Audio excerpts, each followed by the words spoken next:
Welcome to Module 6 for Nursing School 101, Thriving in Nursing School and the 6 Steps to Clinical Judgment.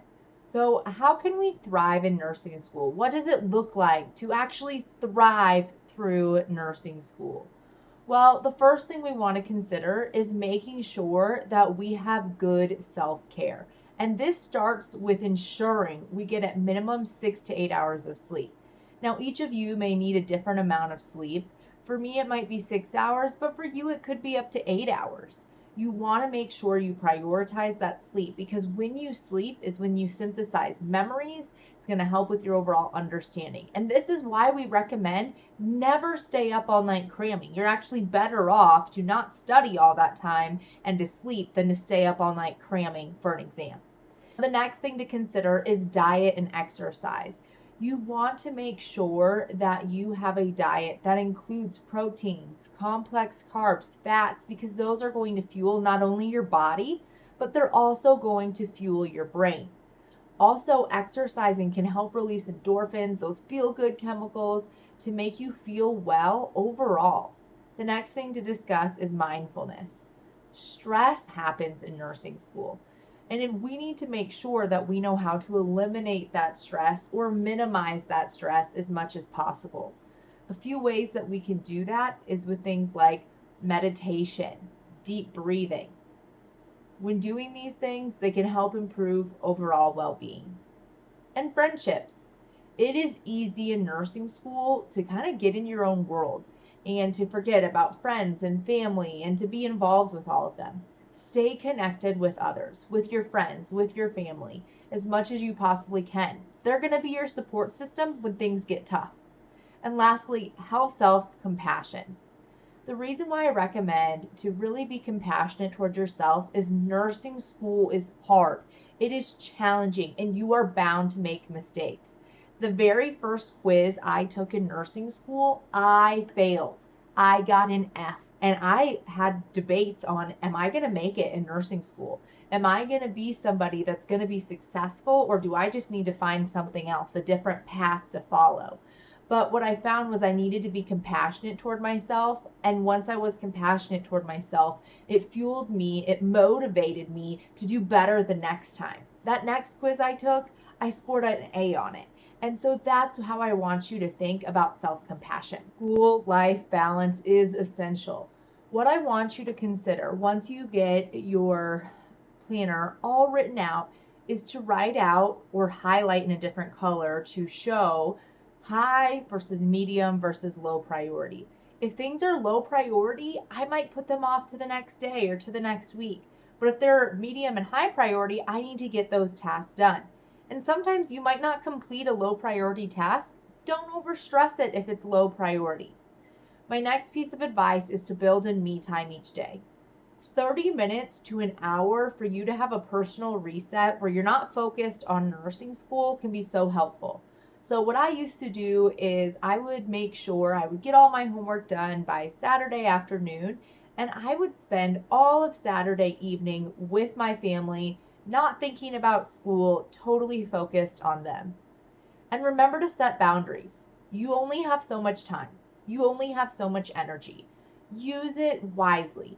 What I mean by this is people are always going to be asking you to do something. Know what your specific boundaries are and keep to them. The reason I recommend this is someone might ask you, hey, can you volunteer here? Could you pick up some extra hours at work? Could you help me out with this? And again, you only have 24 hours in a day. You're spending 6 to 8 of those sleeping. You're not left with a ton of time after school and clinical and homework. And you're going to have to figure out what your personal boundaries are so that you have enough time and energy for the things you truly want to do. And take frequent breaks. A lot of students will come to me and say, Rachel, I'm studying 6+ hours a day and I'm not successful. What's going on? You might be overstudying, and this can lead to burnout. So you need to take breaks. You need to be self-aware.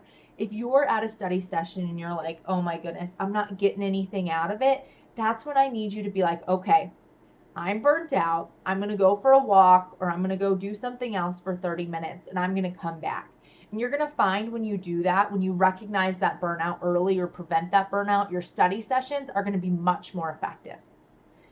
And always go from general to specific. I want you guys to have a strong foundation because you're going to build on that foundation. If your foundation is crumbly, you can't build upon it. And so you want to work to have that general nurse knowledge and then build upon it. And lastly, don't compare yourself to others. Everybody's journey looks different. Don't compare to your classmate on how they did a test. How'd you do on the test? How'd you do compared to your last test? This is your personal journey, and you've got this. And lastly, what isn't measured cannot be managed. You want to make sure you measure where you're at, set attainable goals, because when you measure those goals, you can manage them. Now, what are you going to do if you're struggling in a class? Because it could happen. It happened to me. I need you to identify it early, because if you wait until your last 2 weeks of class, it's going to be too late for you to make a significant change in your course grade. But if you identify it early, that's going to give you time to actually make a difference and get your grade to passing. So you want to know your strengths and weaknesses. Where are you strong? Where are you weak? Because we need to focus where those weaknesses are, not where we're strong. And a lot of times, human nature, we want to do what we're good at, not what we're bad at. And so we really have to be intentional about working on those weaknesses.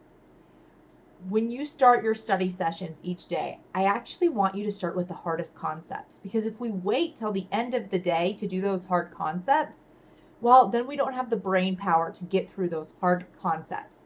So if we start with those, we've got the most brain power to get through that challenging topic. And then once that big hurdle is over with, then we've just got smaller tasks and subjects to navigate. Seek help. Whether this is from one of your instructors or a classmate or several classmates, there are people in your nursing program willing to help you. You just need to ask and use the resources that are available to you. Now, sometimes there can be an overwhelming amount of available resources out there. Choose high quality resources and utilize them to the best of your ability. And when things are tough, when you're not sure if you can do this, remember you can and keep pushing forward. Archer Review does offer nursing school tutoring. If you ever need help, please reach out to us. You can find our openings at archerreview.com and then go to nursing school tutoring. I want to leave you with a quote that really helped me throughout nursing school and still helps me today in my professional nursing career. I attribute my success to this: I never gave or took any excuse. Florence Nightingale. This quote has always inspired me to stay determined and focused on my goals, especially during challenging times, and I hope that it can do the same for you throughout your nursing school journey. All right, we are ready to get started with our 6 steps to clinical judgment. Now, as I explain these 6 steps to clinical judgment, I want you to utilize them to think through nursing diagnoses, to think through the topics that you learn about in nursing school. Our first step is to recognize cues, and that's thinking about what matters the most from our assessment. And then analyze cues is we take what matters most from that assessment and we start to think about what could that actually mean for our client. And then we go to step 3. Prioritize the hypotheses of where do I start with all this information. Step 4 is generate solutions. What can I do? What are all the things we could do? And then step 5 is take action. What will I do for my specific client's needs? And lastly, we are going to go to step 6. Did it help? Did our intervention work when we evaluate those outcomes? We're in the first step of clinical judgment, recognize our cues. So I want you to think about what matters the most in the assessment. What's our environment like right now? Where are we? Are we in the clinic? Are we in their home? Are we in the hospital? And how is the client presenting to me? What are their lab values? And I really want you to think about what is expected versus unexpected for these findings. Unexpected findings are where I want you drawn to. For example, a client with congestive heart failure. I expect them to be fatigued on exertion, expect them to have an S3 heart sound, but I don't expect them to have fluid in their lungs. That would be a concern if they have fluid in their lungs and I'm hearing really wet lung sounds and they're having difficulty breathing. The next thing I want you to consider, is there a change in condition? And is that change applicable to the scenario?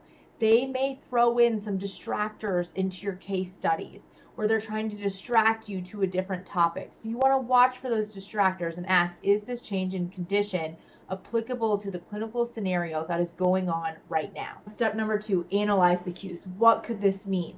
Our focus here is really going to be on interpretation. So if we use our example of, we've got a client, they've got wet crackles when I listen to their lungs. I'm thinking about, what could this mean? We've got an unexpected finding, so what connection can I make? This client's likely in fluid overload.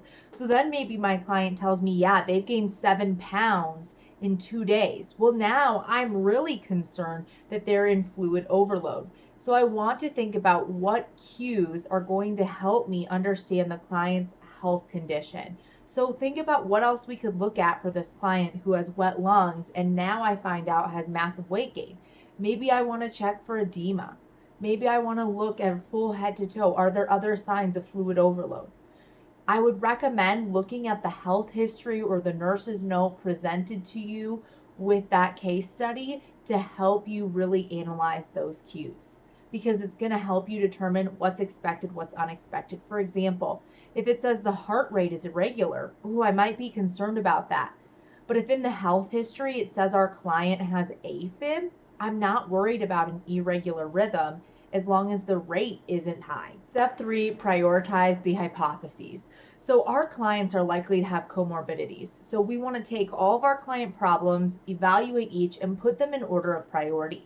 Now, a little tip that I like to utilize for prioritization is just to think about which client is going to have the most harm come to them if I don't get to them first, or if I don't do this intervention first. That's always helped me really pick out who my priority client is when I'm struggling with my tools for prioritization.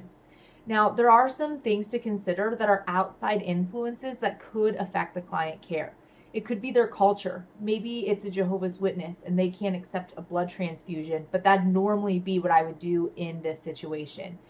We have to consider the risks and benefits.